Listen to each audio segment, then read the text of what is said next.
Assalamualaikum warahmatullahi wabarakatuh. Om Swastiastu, Namo Buddhaya, salam kebajikan. Teman-teman wartawan, udah lama nggak ketemu saya. Terakhir 2 tahun ya yang lalu saya bicara di sini waktu Presiden Jokowi masih ya. Dan memang dengan posisi saya sebagai One Team Press dulu ya, sekarang sebagai penasihat khusus Presiden bidang politik dan keamanan. Sebenarnya secara etika moral ya, itu memang penasihat Presiden itu dibatasi ngomongnya ya. Nggak boleh membicarakan sesuatu yang disampaikan ke Presiden atau dibicarakan dengan Presiden di muka umum, kan begitu ya. Itu etika moralnya begitu ya, sehingga memang sudah lama saya tentu tidak berbicara dengan teman-teman wartawan ya. Tapi sore ini saya baru saja menghadap Presiden. Banyak hal yang dibicarakan, tapi ada satu hal yang memang saya diizinkan untuk menyampaikan kepada saudara sekalian ya, sehubungan dengan surat usulan ya, atau saran-saran dari Forum Purnawirawan TNI ya, yang isinya 8 poin, 8 butir itu. Nah, saya tentu akan menyampaikan apa yang tadi ya telah dibicarakan dengan Presiden dan akan saya sampaikan kepada saudara-saudara sekalian. Memang saran itu disampaikan oleh forum para purnawirawan TNI ya, para jenderal, para kolonel ya, ditandatangani, disampaikan secara terbuka, betul kan? Terbuka, secara meluas ya. Nah, di sini tentunya Presiden memang menghormati dan memahami ya pikiran-pikiran itu.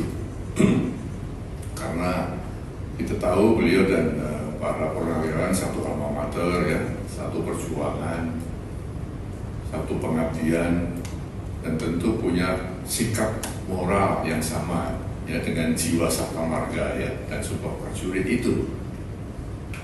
Oleh karena itu beliau memahami itu. Namun tentunya Presiden sebagai kepala negara, kepala pemerintahan, Panglima tertinggi TNI tidak bisa serta-merta menjawab itu.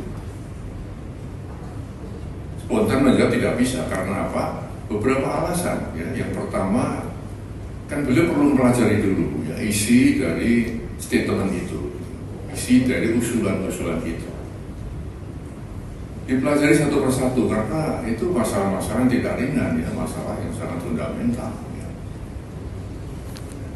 Lalu beliau juga kita lihat bahwa Presiden walaupun sebagai kepala negara, kepala pemerintahan ya, juga Panglima tertinggi TNI, istilahnya mempunyai kekuasaan yang tidak tak terbatas ya. Artinya kekuasaan beliau, kekuasaan dia terbatas juga ya.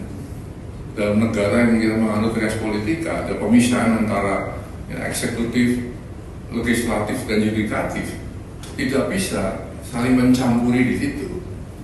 Maka usulan-usulan yang ya bukan bidangnya Presiden, bukan domain Presiden, tentu ya Presiden tidak akan ya menjawab atau merespon itu. Nah, lalu yang ketiga,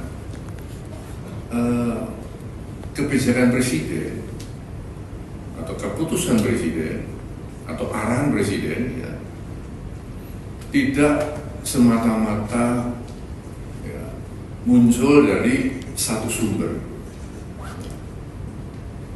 Presiden mendengarkan, tapi tidak hanya satu sumber kemudian Presiden mengambil keputusan, mengambil kebijakan. Harus banyak sumber-sumber lain yang beliau dengarkan. Juga beliau mengambil keputusan bukan hanya fokus bersatu bidang, banyak bidang-bidang lain yang harus dipertimbangkan Presiden sebelum mengambil keputusan. Nah, dengan demikian maka kalau ada anggapan bahwa Presiden tidak merespon, bukan seperti itu ya. Presiden ya telah menjelaskan seperti itu. Oleh karena itu beliau berpesan tadi kepada saya agar disampaikan kepada masyarakat ya agar tidak ikut berpolemik masalah ini, tidak ikut menyikapi pro dan kontra ya, karena hanya akan menimbulkan kegaduhan ya, yang akan mengganggu kebersamaan kita, keharmonisan kita sebagai bangsa. Nah, itulah ya kira-kira yang bisa saya sampaikan ya, sehingga dengan demikian maka kita mengharapkan bahwa saatnya nanti ya tentu ada penjelasan resmi ya, yang bisa mendinginkan suasana. Kita sedang menghadapi ya banyak masalah ya, tentunya yang kita harapkan adalah satu ketentraman di masyarakat, keharmonisan, kebersamaan untuk menghadapi hal-hal yang benar-benar dihadapi di negeri ini. Itu saya kira kita sampaikan. Terima kasih. Download Tribun X sekarang, menghadirkan lokal menjadi Indonesia.